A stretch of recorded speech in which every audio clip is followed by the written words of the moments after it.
भाई किसी का ये कमेंट है और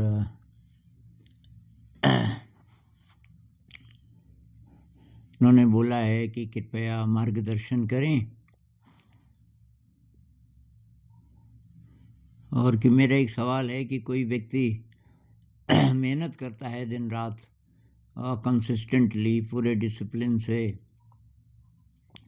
और फिर भी परीक्षा में नहीं निकलता और ज़िंदगी में एकदम स्टक महसूस करता है, तो वो व्यक्ति क्या करे? कि मैंने 2 साल मेहनत की और पूरा टाइम पढ़ाई में लगाया और बाकी लोग आगे निकल गए और मैं पीछे रह गई, तो मैं क्या करूं? फेलियर की फीलिंग आती है ज़िंदगी में, मैं फेल हो गई। और ये सवाल आता है कि पहले ही अटेम्प्ट में मैं निकली क्यों नहीं? तो भाई ये तो जुआ है। देखो 15 लाख विद्यार्थी तैयारी करते हैं हर साल, जिसमें से मैक्सिमम 1500 इतनी सीटें 1500 निकलते हैं। इसलिए किसी को ये उम्मीद नहीं करनी चाहिए मेरे हिसाब से तो कि इसमें निकल ही जाएंगे। इसलिए मैं कहता हूँ पैशन के लिए पढ़ो, वो चीज़ें पढ़ो जिनमें आपका इंटरेस्ट हो, चाहे आप परीक्षा में फेल हो जाओ या पास हो जाओ। परीक्षा के लिए मत पढ़ो, क्योंकि आप ब्राइटेस्ट भी हों पूरे देश में, सबसे ब्राइट जो विद्यार्थी है इंटेलेक्चुअली, वो भी फेल हो सकता है। वो इसलिए फेल हो सकता है कि इतना बड़ा सिलेबस है। मान लीजिए कि 2 सवाल ऐसे थे जो तैयार नहीं कर पाया था, तो पूरा तो नहीं कर पाते हैं ना हम, कुछ ना कुछ रह ही जाता है। वही 2 सवाल परीक्षा में आए जो कि कोई दूसरा है, मीडियोकर स्टूडेंट है, लेकिन उसने जो जो तैयार किया वो आ गया। ये तो जुआ है भाई। दूसरी बात, मेरी नज़र में ये लाइन ही अच्छी नहीं है। वही आप निकल भी गए तो वहाँ जा कर के आप इंसान की दिशा में आगे बढ़ोगे? आप कैटरपिलर से तितली बनने की कोशिश करोगे? ऐसा माहौल है वहाँ? तो पता कर लो, जो लोग वहाँ हैं उनसे डिटेल पता करो, रोज रोज रोज तुम क्या करते हो। एक कमेंट था कि यूपीएससी की तैयारी मैं इसलिए कर रहा हूँ ताकि मैं समाज को बदल सकूँ। तो जो हैं वहाँ उनमें से किसी किसी में ये फीलिंग ज़रूर होगी कि भाई कर पाए कुछ, क्योंकि वहाँ आज़ादी थोड़ी है भाई। आपके ऊपर बहुत प्रकार के फोर्सेस होते हैं जो आपको नहीं करने देंगे अच्छा काम। बहुत बिरले हैं जो कि अच्छा काम कर पाते हैं, क्योंकि वो काम ही इस प्रकार का था कि उसमें कोई बाधा नहीं है। तो मैं तो बोलता हूँ भाई, जो जो लोग कम्पिटिटिव एग्ज़ाम की तैयारी कर रहे हैं, तो वो ये सोच के मत करो कि निकल जाएंगे, ये सोच के करो कि ये विषय मेरे तैयार हो जाएंगे क्योंकि इंटरेस्ट है। जैसे रामानुजन का इंटरेस्ट था मैथ में, बस वो लगा रहता था दिन रात। ऐसे क्योंकि मेरा भी इंटरेस्ट है और ये, तो फिर नौकरी कहाँ करेंगे, पैसा कैसे कमाएंगे? और ऑप्शंस ढूंढो भाई, बहुत सारे ऑप्शंस हैं। और जब नहीं निकलोगे तब भी तो कुछ करोगे भाई। 1500 ही निकलते हैं 15 लाख में से, तो 14 लाख कुछ हजार लोग कुछ तो काम करते होंगे ना सर्वाइवल के लिए। तो वो काम थोड़ी होता है जो सोच के उन्होंने पढ़ाई की थी, कुछ और करते हैं। तो पहले ही क्यों ना आप ऑल्टरनेटिव सोच लो। अच्छा, कुछ लोग कहते हैं कि आप बोलते हो ऑल्टरनेटिव्स कहाँ हैं? अरे भाई, हाथ के काम को भी शामिल करो उसमें। जब तक आपको कोई और बढ़िया सूटेबल काम नहीं मिलता, हाथ का काम कुछ आता है वो कर लो। अब मैं जानता हूँ एक लड़की, वो नहीं निकली कॉम्पिटिटिव एग्ज़ाम में, साउथ की, तो उसके इर्द गिर्द थोड़ा देहाती इलाके के पास था उसका घर, तो वहाँ मसाले बहुत होते थे, काली मिर्च वगैरह होती है ना, साउथ में बहुत ज़्यादा होती है, काली मिर्च की ऐसे बेल होती। तो उसने मसाले बनाए और कोई वीडियो वगैरह बनाया होगा कि भाई ये मसाला मैंने बनाया है और इसको सांभर में डालो और इसमें डालो, और अब कुछ कुछ डिमांड आ गई और कुछ ही महीनों में उसको 4-5 और लोगों की ज़रूरत पड़ने लगी, इतना चला वो। तो अब वो कहती है कि मैं लकी रही कि मैं फेल हुई, नहीं तो ये तो मेरे दिमाग में आता ही नहीं, ये तो मैंने इसलिए किया कि खाली पड़ी हूँ घर में, तो चलो ये कर लेती हूँ। ऐसे पता नहीं कितने काम हैं। एक और भाई ने चाय की दुकान खोली और उसका ये था कि कुछ इनोवेटिव करूँ मैं चाय, तो चाय को सर्व करने का तरीका उसने बदला और कुछ कुछ उसमें बदलाव लाया। चाय में मसाला, कैसा मसाला बनाएं कि ये चाय एकदम स्पेशल लगे पूरे शहर में, और अब उसकी कई शहरों में चाय की दुकानें हैं। जैसे बहुत सारे केसेस हैं। एक लड़की माला बनाती है, पहले पढ़ाई की, ये एग्ज़ाम वगैरह उसने भी दिए होंगे, और अब फाइनली क्या करे, तो उसको शौक़ था, उसने मन के खरीदे, बाज़ार से हर प्रकार के मन के मिल जाते हैं, और वो धागा, ये मज़बूत सा धागा, और उसके पैटर्न, और एक माला बनाई, एक बनाई, एक बनाई, और उसकी मालाएँ बिकने लगी बहुत ज़्यादा। एक और कोई लड़की थी, वो पत्थर पे आर्ट बनाती थी, एक सॉफ्ट पत्थर होता है और उसको घिस घिस के। तो भाई ये जो रास्ता है ना कॉम्पिटिटिव एग्ज़ाम का, इसमें संवेदनशील जो लोग हैं वो कोई तो आत्महत्या भी कर देते हैं। रास्ता ही गड़बड़ है, रास्ता ही गड़बड़। 1500 चुनने हैं आपको, अगर कोई ऐसा बढ़िया सिस्टम होता सरकार के पास, उन 1500 को पहले ही आइडेंटिफाई कर लो आप। दूसरी बात, ये ब्राइटेस्ट लोग नहीं होते जो निकलते हैं, इंटेलेक्चुअली मतलब रैशनली ब्राइट हो सकते हैं, इमोशनली भी ब्राइट हों इसकी कोई गारंटी नहीं है। अगर ऐसा होता तो या तो उस नौकरी में रह नहीं पाते, और या तो कुछ करते, कुछ समाज के लिए कुछ करते। कहीं न्यूज़ आती ही नहीं कि किसी ने इतना बड़ा काम किया, कुछ किया। और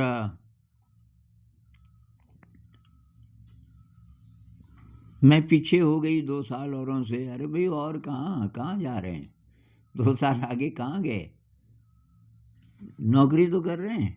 रोटी कपड़ा मकान ये तो जानवर वाले हिस्से की ज़रूरत है। हमारा ये जो शरीर है ना, शरीर तो वैसा ही है जैसे और जानवरों का, इसकी ज़रूरतें लगभग वही हैं। क्या, रोटी कपड़ा मकान एंटरटेनमेंट वासनाएं, अब यही तो पूर्ति कर रहे हो नौकरी करके।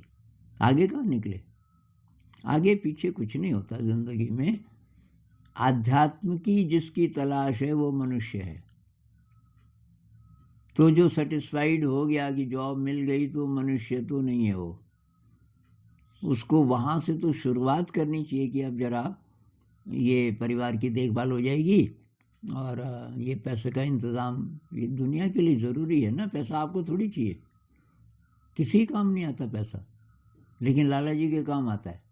आपको कोई सामान खरीदना हो तो लाला जी कोई रियायत नहीं करेंगे कि जी आप तो अच्छे इंसान हैं, आप आध्यात्मिक हैं, आपसे नहीं लेंगे, या आलू 50 रुपये किलो है, आपको 10 ही रुपया किलो दे देंगे, वहाँ तो देना पड़ता है पैसा। तो सारा पैसा जो आप कमा रहे हो आपके कुछ काम नहीं आएगा। इससे चीज़ें खरीद सकते हो, और इससे आप थोड़ा आराम खरीद सकते हो इत्यादि, और या तो वासनाएं पूरी कर सकते हो। लेकिन जो आध्यात्म की यात्रा है, कैटरपिलर से तितली बनने की यात्रा है, इसमें पैसा काम आ रहा है। थोड़ा बहुत ज़रूरत इसमें भी पड़ सकती है कि आपको कोई अच्छी किताब पढ़नी है इत्यादि इत्यादि, आपको किसी एकांत में कुटिया बनानी है ध्यान के लिए, थोड़ा पैसा चाहिए पर इतना ज़्यादा नहीं। तो भाई सफलता की परिभाषा अपनी ज़रा ठीक करो। सफलता की ये परिभाषा नहीं है कि आपको अच्छा जॉब मिल गया और आपकी सैलरी बहुत ज़्यादा है। मैं ऐसे लोगों को जानता हूँ जिनकी सैलरी लाख रुपए से भी ज़्यादा है पर मंथ, और दुखी हैं, बहुत दुखी हैं।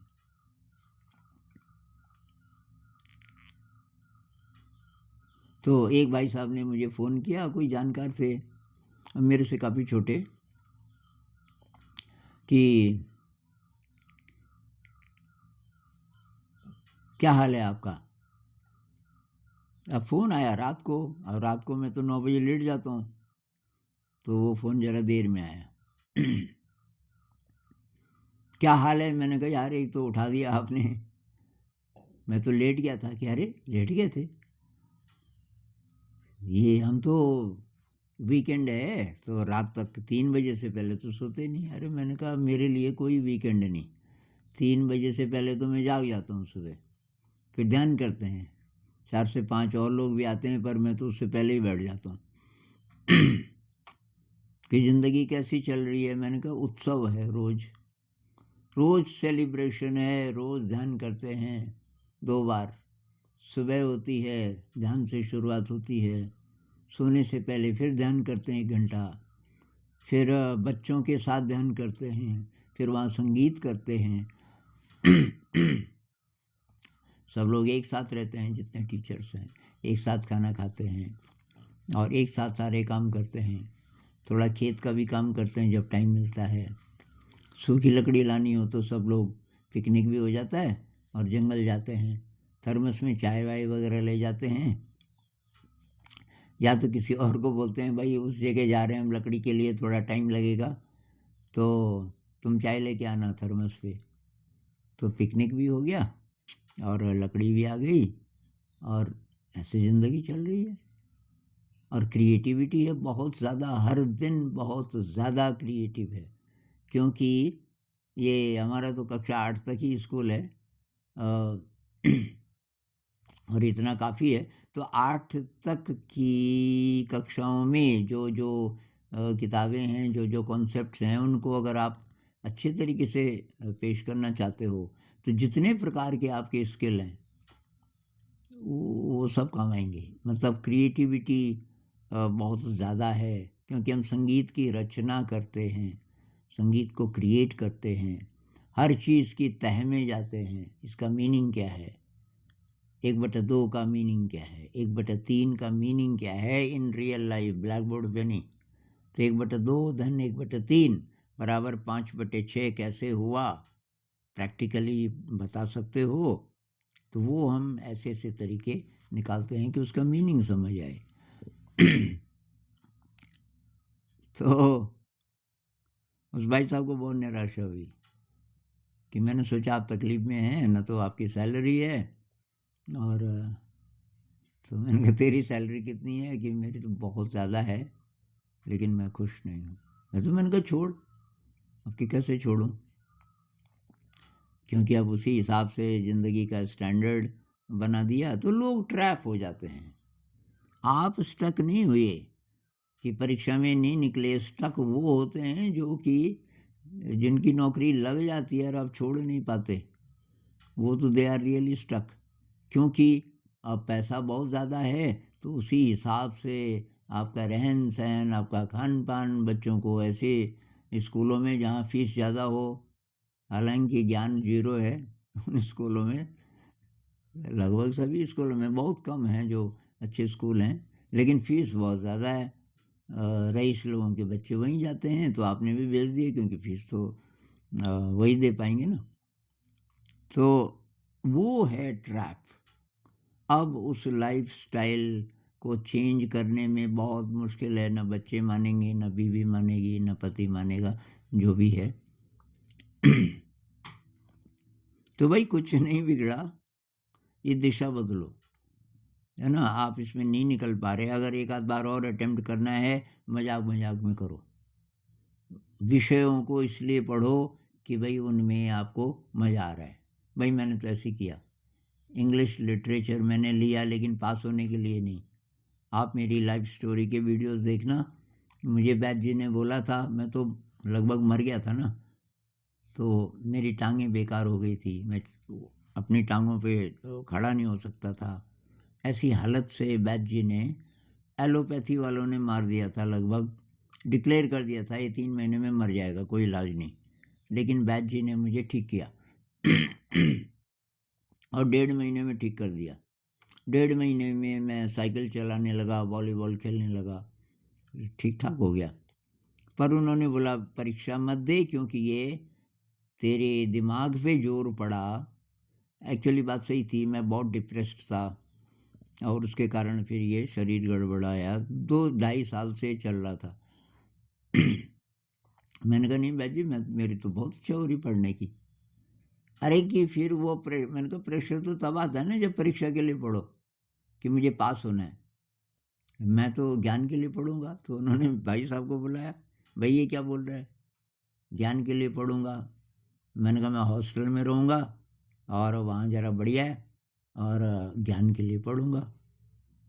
तो भैया को पूछा इसको सपोर्ट करोगे? ये कुछ नहीं करेगा ना परीक्षा में पास होगा, ये तो कह रहा है बैठूँगा ही नहीं और तो तब नौकरी तो मिलेगी नहीं इसको। भैया ने बोला कोई बात नहीं, ये ज़िंदा हो गया, मैं इसको सपोर्ट करूँगा। तो वो फ्रीडम जो मुझे मिला, वो कमाल की चीज़ थी और वही मैं आपको अब बोल रहा हूँ। मैं फर्स्ट आया था। मेरे मैक्सिमम मार्क्स आए थे जबकि मैंने परीक्षा की कोई तैयारी नहीं की। फिर परीक्षा आई तो अब और भी थे क्लास के कि चलो, तो मैंने कुछ नहीं बोला कि यार परीक्षा तो उसके लिए तो मैंने कुछ किया ही नहीं। अब बैठ गया, मैंने कहा चलो मजाक-मजाक में लिख देते हैं और मैंने प्रोवोकेटिव तरीके से लिखा। मतलब कबीरदास, रहीमदास ये सब कोट कर दिए वहाँ। मीराबाई, हिंदी लिटरेचर का कुछ-कुछ पता था ना जो कक्षा 8 तक 10 तक पढ़ा होगा। सब कोट कर दिया जहाँ-जहाँ रेलेवेंट था। जैसे आजकल करते हैं ना, ये कमेंट के जवाब में लिखता हूँ तो लेटर्स तो इंग्लिश के होते हैं। तो ऐसे ही जब मैं था तब हरी नहीं HARI हरी, तो ऐसे में मैक्सिमम मार्क्स, मैं बड़ा चौंका।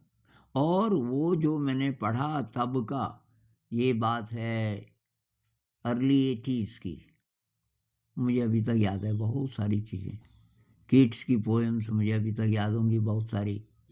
Odd to nightingale, Ode to Autumn, while barred clouds bloom the soft dying day and touch the stubble plains with rosy hue वगैरह वगैरह, ये मुझे अभी भी याद है। क्यों याद है? क्योंकि परीक्षा के लिए थोड़ी पढ़ा, एन्जॉय करने के लिए। अब कीट्स की पोइट्री में मैं वहीं पहुंच जाता था, वो जो वर्णन करते हैं। अब ये लाइनें देखो, while barred clouds bloom the soft dying day, उदास कविता है। दिन मर रहा है सॉफ्टली और बार्ड क्लाउड सनसेट हो रहा है और बादल ऐसे हैं जैसे अंगीठी के सामने वो होते हैं ना, ये बार, लोहे के बार लाल हो जाते हैं आग से, ऐसे बादल लाल हो गए हैं। And touch the stubble plains with rosy hue, तो गुलाबी रंग से रंग गए हैं फसल कटे खेत। स्टबल प्लेन्स, फसलें कट गई। अब ये मेरे दृश्य आ जाता था सामने। ऐसा कब होगा? तो एक तो मैंने तब एंजॉय किया, पढ़ते समय एंजॉय किया। दूसरी बात, वो याद है, अभी मैं उसको कोट करता हूँ कई जगह। तो इस तरीके से अगर सीखी जाए चीज़ें और वही जो आपको पसंद हो। मैंने कई किताबें नहीं पढ़ी जो परीक्षा से रिलेटेड थी, कई ऐसी किताबें पढ़ी जिनका कुछ लेना देना नहीं था सिलेबस से। एक ये जर्मन कोई राइटर है ना, गेटे, उच्चारण पता नहीं यही है कि गेटे, GOETHE, तो उन्होंने लिखा फॉस्ट, FAUST। ये तो लिखा होगा 19th सेंचुरी में मेरे ख्याल से, लेकिन हमारे पास जो सिलेबस में था वही कहानी, लेकिन एंड अलग, डॉक्टर फॉस्टस, और ये था 15th सेंचुरी के आसपास।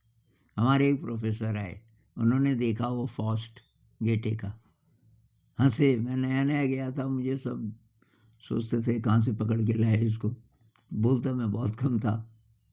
अरे बेटा कि ये नहीं है सिलेबस में, मैंने कहा सर मुझे पता है डॉक्टर फास्टस है ना सिलेबस में, तो वो किताब है। कि फिर ये क्यों पढ़ रहा है? मैंने कहा मैं कंपेयर करूँगा ना, एक ही कहानी है। और वो घबरा गए कि कंपेयर करेगा, इतना टाइम है इसके पास। मेरे पास टाइम ही टाइम होता था। और सारे बच्चे हैरान, डरते थे मेरे पास आने से कि यार हम भी बिगड़ जाएँगे, तू तो पास होएगा नहीं। जब मेरे मैक्सिमम मार्क्स आए तब वो सारे चौंके। चक्कर क्या है? तो मैं स्टूडेंट्स को जब बोलता हूँ परीक्षा भूल जाओ। अच्छा दूसरी बात, मैंने नौकरी की भी नहीं। उसके बेसिस पे लेक्चरशिप लगी, वो मैंने बहुत जल्दी छोड़ दी, मैं शांति निकेतन चला गया। मैं कहा नौकर नौकर थोड़ी बनना है, नौकरी नहीं करनी। अब कई लोग कुछ ना कुछ ढूँढते हैं, आपकी ये ज़िम्मेदारी नहीं रही होगी, आपके भी बीवी बच्चे होते। अरे वो आप इसलिए बोल रहे हो कि आप में हिम्मत नहीं आ रही है इस तरह जीने की, और आप इस तरह जी सको, पैशन से जियो, आप घाटे में नहीं रहोगे। घाटे में नहीं रहोगे। हाँ, ये जो बने बनाए रास्ते हैं कि ये नौकरी ही करनी है, मर मर के पैसे कमाने हैं रोज रोज। बाहर से लोग मुस्कुराते रहते हैं, कोट पैंट टाई पहनी हुई है, कार है आपके पास बहुत महंगी, अंदर से मरे हुए हो।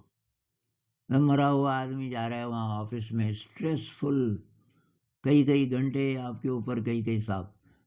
उस ऑफिस में आप सबसे बड़े साहब भी होंगे, पर आपके ऊपर फिर सरकार के लोग होते हैं, मंत्री होते हैं, ये होते हैं।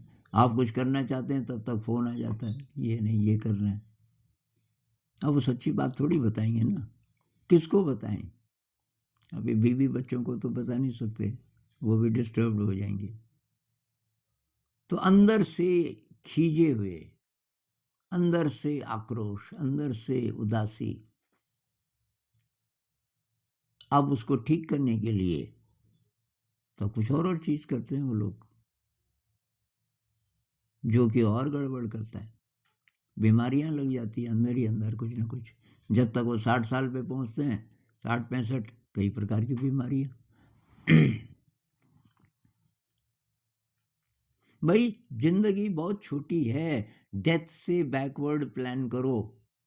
मेरे तो दिमाग में कोई भी बड़ा प्रोजेक्ट आता था, कभी भी मैं पहले डेथ के पॉइंट पे पहुंच जाता था।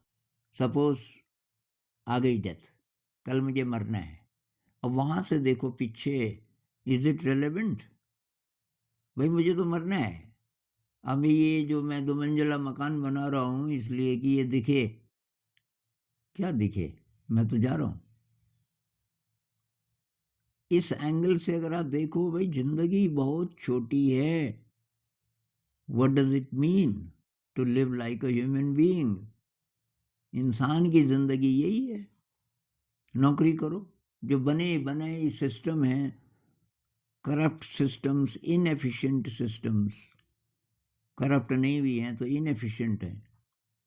अब इंसान को उसकी इंसानियत जरा डिमिनिश करके उसको फिट किया जाता है। जितने यंग लोग हैं कॉम्पिटिटिव एग्ज़ाम की तैयारी कर रहे हैं, अपनी इंसानियत को थोड़ा कम करके, इंसान वाला हिस्सा। एक भाई साहब कह रहे थे मैं तो ध्यान ही करना चाहता हूँ, कल या परसों। अब ये पढ़ाई में मेरा मन ही नहीं लग रहा, आगे एग्ज़ाम है, मैं क्या करूँ, एग्ज़ाम दूँ कि न दूँ? अरे भाई मैंने कहा अब फिर अभी आप जब कर ही रहे हो तो अब तो करना पड़ेगा, क्योंकि घर वाले भी आपके आपको ठेलेंगे, तो फेल हो जाओगे तो फिर प्रॉब्लम होगी। जब तक ऑल्टरनेटिव नहीं ढूंढते, ऑल्टरनेटिव ढूंढो। तो भाई सभी विद्यार्थियों से एक तो मैं कहना चाहता हूँ, अपने दम पे पढ़ाई करो। जब आप 15-16 साल के हो गए, इसके बाद कोई ऐसा कुछ ढूंढो कि अपने को खुद सपोर्ट कर सको, तो तब आपको आज़ादी मिलेगी। तब आप देखो आप क्या करना चाहते हो, और जहाँ भी जाना चाहते हो पता करो वहाँ मैं क्या करूँगा सुबह से शाम तक। एक बार मुझे जॉब मिल रहा था कहीं, ये बैंक के असिस्टेंट मैनेजर का। अब मैंने कहा यार वो तो बैठे ही रहते हैं मेरे ख्याल से सारा दिन। तो बैंक वालों से पता किया, उन्होंने कहा हाँ यही है, बैठने का ही जॉब है। और वो मैंने कहा करते क्या हो तुम, कि हिसाब किताब ये वो वगैरह वगैरह। मैंने कहा कोई स्किल्ड काम तो है नहीं, इसमें नया क्या सीखते हो? ये नौकरी है, नया क्या? इसके लिए नहीं पैदा हुए हम। इंसान वो है जो रोज क्रिएटिव है, जो रोज अनंत का स्पर्श कर रहा है ध्यान के माध्यम से, जिसके अंदर सेवा भाव है, कुछ सेवा का काम करता है, जिसके अंदर कंपैशन है, ग्रैटिट्यूड है, ये बढ़ रहे हैं, विनम्रता बढ़ रही है, अहंकार कम हो रहा है, ये कैसे होगा? तो यंग लोगों के लिए बहुत मुश्किल है। ऐसी दुनिया में है वो जहाँ कोई गाइड करने वाला भी नहीं है। अब जोशीला भाषण बहुत दे देते हैं कि बेटा मेहनत कर, कैसे नहीं निकल सकता। अरे कहाँ निकलेगा? 15 लाख में से 1500 ही निकलने हैं। तुम कितना जोर लगा लो और वो 1500 में तुम्हारा भी नंबर आएगा, लकीली आ भी सकता है एक आध का, फिर औरों को क्या होगा? पूरे दृश्य को देखो ना, आप ही आप थोड़ी हो। पूरा देश है, इतने सारे युवा लोग हैं, किधर जा रहे हैं? उनको बेवकूफ़ बनाया हुआ है। भाई 15 लाख में से हर साल ये बोलना चाहिए पहले, जितने कोचिंग इंस्टीट्यूट्स हैं, कि बेटा 15 लाख तैयारी करते हैं, 1500 ही निकलते हैं। अगर तो तुम रामानुजन जैसे हो तब तो ये पढ़ाई करो, फिजिक्स केमिस्ट्री मैथ जो भी है, बहुत रुचि इसमें है तो करो, क्योंकि फेल भी हो सकते हो। तब पढ़ाई अच्छी की तो फेल हो भी गए, कोई बात नहीं, ज्ञान तो प्राप्त किया आपने। अगर आप बोलो ये ज्ञान नहीं है तो भाई पढ़ क्यों रहे हो? तो कुछ और पढ़ो।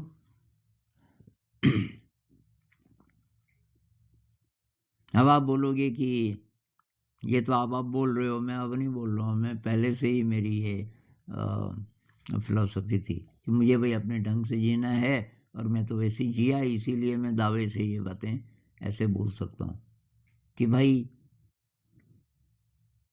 अपनी तरंग में जियो, तुम इंसान हो, पता करो इंसान होना क्या है, कैसे कैटरपिलर से बटरफ्लाई बने, कम से कम उस तरफ जाने की कोशिश तो करें। नमस्कार।